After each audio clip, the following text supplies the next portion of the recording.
هاوژین دەوێت قسەی بکە حەز لێ گوتی ڤیدیۆچی بکەین. هاوژین قسەی کرد یاڵڵا قسەی ئەم چاکم خۆش بە خەستخانەی میهرەبانی حەز لێ بوو. خۆشەویستان خۆشبەختە ئەوەی بەشدارە لە میهرەبانی. ئەمگۆ چەند ڕۆژ لە خەستخانەی بوون؟ خۆشەویستان ئەوە خوشی هاوژینی دەوێتن دەستخۆشی لە خاوەن پشکا خێرەکانی خەستەخانەی بکاتن. دەستخۆشی لە خەستخانەی میهرەبانی دەکەین.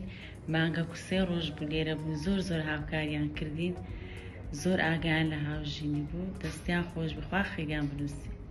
طبیعی هاوژین تووشی نەخۆشیشی قورس بوو، ئەلحەمدولیلا لە میهرەبانی چارەسەر کرا. ئێستا کە بە سەحەتێکی خۆش دەچیتەوە مارێکان.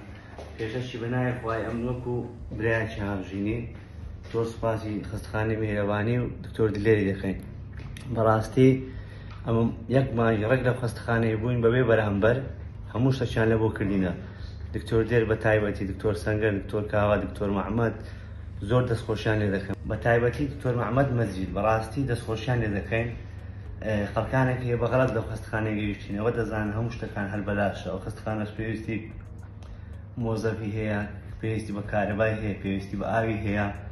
لێ بەغەڵەت تێمەگەن، یعنی ئەوانەش ئێستا ئەوەندارە نەقوستانە هەموو شتێکیان لۆ کردیە.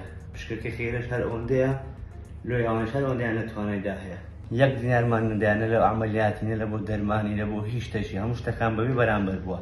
دەستخۆشی لە دکتۆر دلێری دەکەن، خودی خۆشی ئەو زۆربەی شتەکان بە بەلاش دەکات، تا عیادەی بە 5,000 خودی خۆی هەموو شتێکی دەکات، زۆربەی ئەمەلیاتەکانی بە بەلاش دەکات.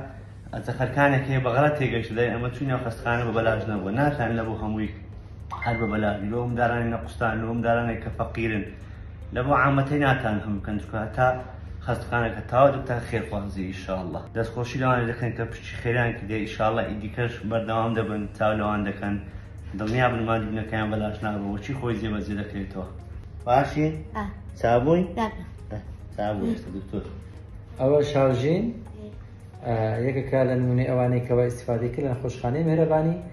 خۆشبەختەوەی بەشدارە لە میهرەبانی، دڵنیا بن سەدەقە جاریەکی زۆر گەورەیە، خەڵکێکی زۆر ئیستیفادەی لێ دەکاتن و ئەو خێرێش بەردەوام دەبێتن. لێ خۆشەویستان ئەوانەی کەوا لە دەرەوەی وڵاتن بەشداری پێشش خێری بەرزکەینەوە، بە هەمومان میهرەبانیمان دروست کرد، بە هەمومان دەیپارێزین، بە پشتیوانی خوای گەورە، خوای گەورە هەمان قبوڵ بکاتن.